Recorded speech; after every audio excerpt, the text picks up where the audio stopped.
Hey, Agent. I need you to check in with the new guy, Kakich, over at the terminal.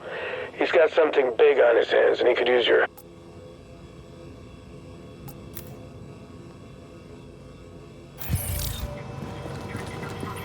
I got something you need to shut down. All right, I'm getting back to work.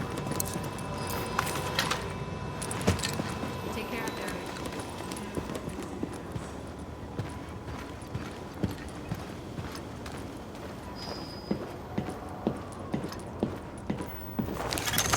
Morning. Hey, Agent.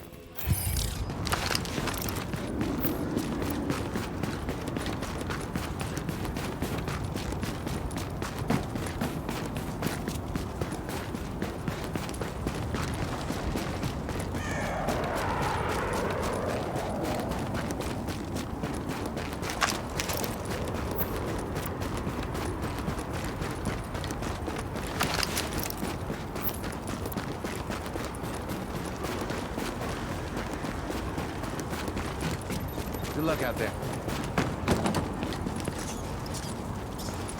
I can't thank you enough for this. Good to see you still in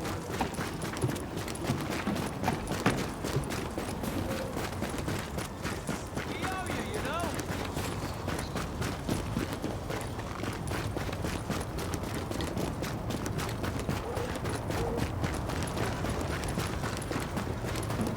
You're an inspiration to us all.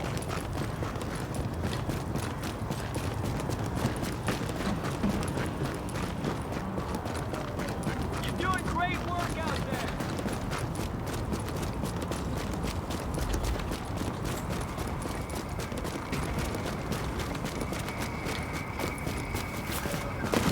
This is our turf! You think you can just come in here?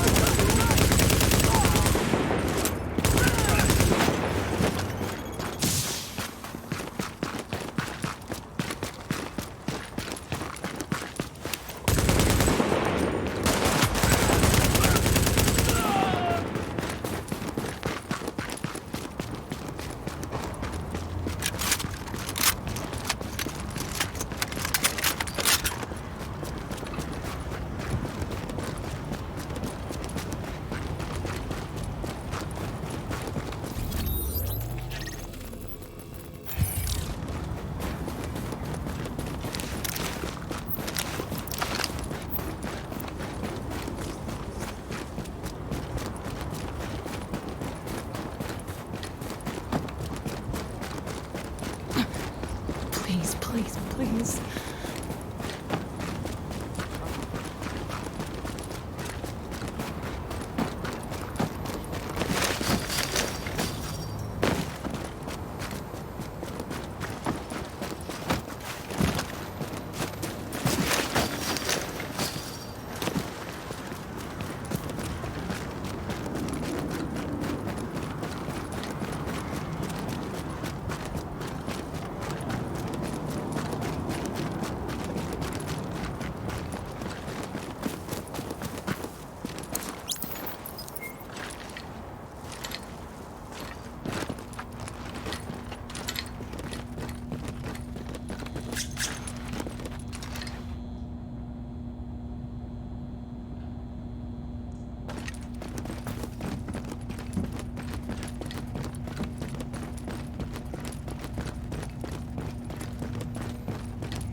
Here I am, Aaron Keener, the first wave's prodigal son.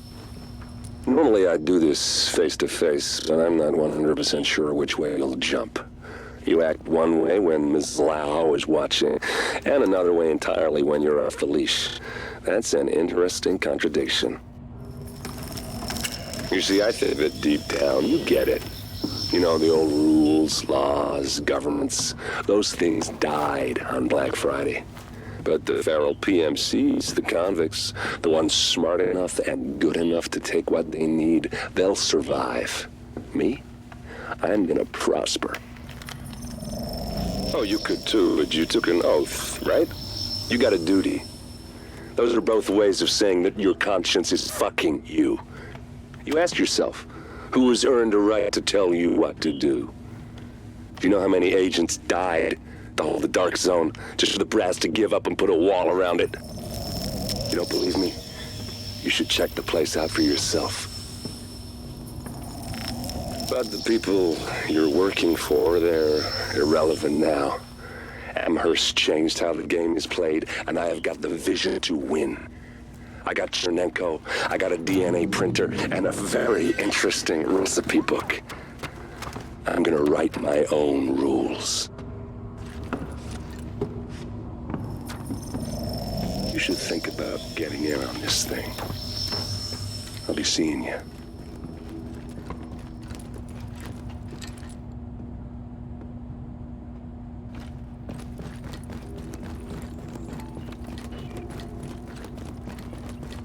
Agent, the information you found in that lab was the crown jewel. I think we can break this thing now. But we've got some more information. A voice from the grave. Listen to what Amherst has to say. Readings indicate an echo nearby.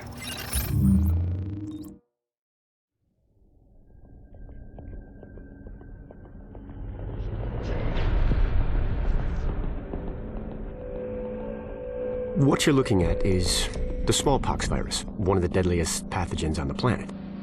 For centuries, it did a wonderful job of helping keep the human population in check. But times change, and sometimes Mother Nature needs a hand in improving her creations. Like, say, speeding them up a little bit, making them contagious when they should be quietly incubating in a host, or making them more lethal.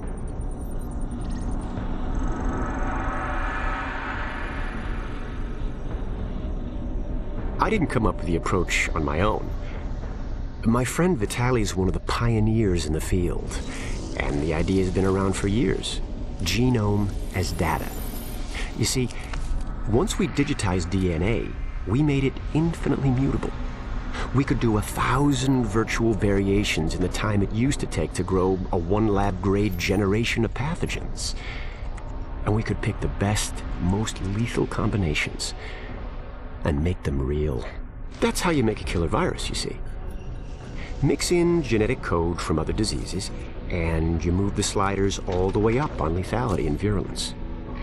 The goal was a 90% mortality rate. I'm not sure my green poison is going to quite hit that, but honestly, that's just details. As long as most of humanity goes, the Earth stands a fighting chance. Technically, technology is what's killing the planet. But that's not really the case.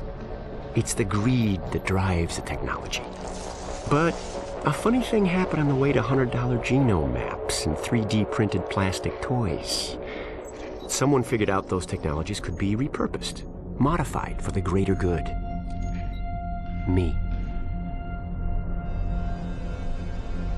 Now, my virus is going to do what nature's always done. Decide who lives and who dies. And if nature decides I die, then I die. If nothing else, I'll have a lot of company. Natural selection at its finest, helped along by a little unnatural genetic manipulation. It's all data, really. Life's just a method of processing it. The same way I processed the smallpox genome on my laptop.